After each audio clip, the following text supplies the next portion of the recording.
Congolais, lève-toi, présente à l'Éternel l'offrande annoncée par le prophète Ésaïe. Sonde les Écritures et comprends que c'est de toi et ta terre riche dont parle le prophète. Le peuple habitant au-delà du fleuve, il envahira le sol congolais pendant 2 périodes, nommées été et hiver. Pendant l'été, leur mission sera comparable à celle des oiseaux de proie des montagnes. Et les habitants du monde verront l'étendard qui sera élevé sur la montagne. Pendant l'hiver, ils ressembleront aux bêtes de la terre, et le monde écoutera le son de la trompette. L'Éternel compare les richesses congolaises aux raisins verts qui mûrit mais négligés par le Congolais eux-mêmes. Et toutes ces richesses seront abandonnées aux oiseaux de proie des montagnes et aux bêtes de la terre. Ces événements ne représentent qu'un signe pour annoncer le temps où les Congolais, peuple répandu loin et ravagé, peuple merveilleux dès ce temps et au-delà, une nation qui attend et qui est foulée aux pieds, de laquelle les rivières ont sillonné le pays, apportera un présent à l'Éternel des armées, au lieu où est son nom, à la montagne de Sion. L'été avait déjà pris fin, nous vivons l'hiver. Cette chanson est produite pour préparer le peuple congolais et tout autre peuple qui voudra s'associer à lui de s'apprêter pour l'offrande. Congolais, lève-toi, présente à l'Éternel l'offrande annoncée par le prophète Ésaïe. Sonde les Écritures et comprends que c'est de toi et ta terre riche dont parle le prophète. Congolais, lève-toi, présente à l'Éternel l'offrande annoncée par le prophète Ésaïe.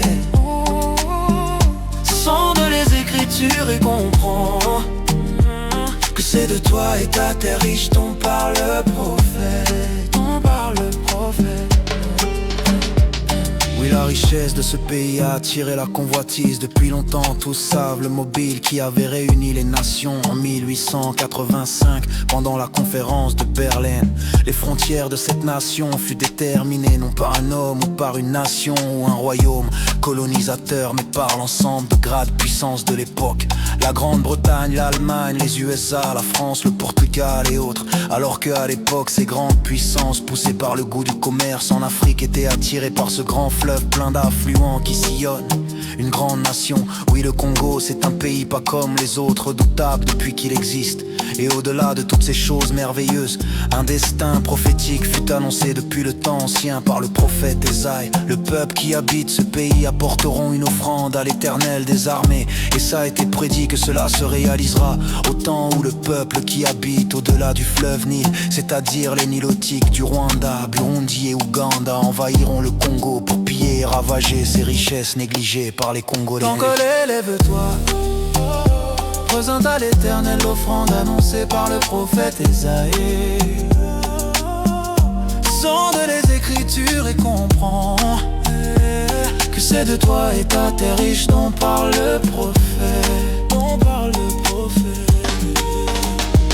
Je viens par la présente, au nom de mon peuple, dire au monde entier que le sang versé en abondance, la chair détruite et souillée, et toutes ces âmes que l'Éternel a vu monter vers lui à cause de cette guerre, toutes ces choses abominables faites sur mon sol ne resteront pas impunies.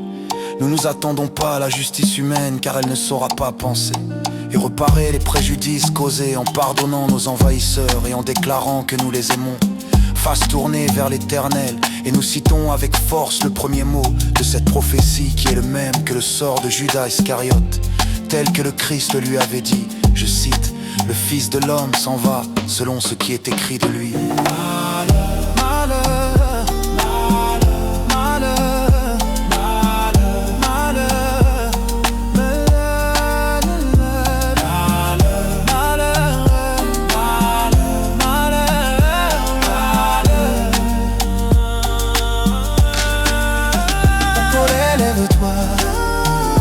Présente à l'Éternel l'offrande annoncée par le prophète Ésaïe.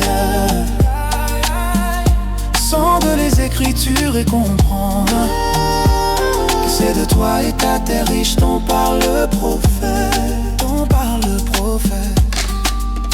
Congolais, lève-toi, présente à l'Éternel l'offrande annoncée par le prophète Ésaïe. Sonde les Écritures et comprends que c'est de toi et ta terre riche dont parle le prophète.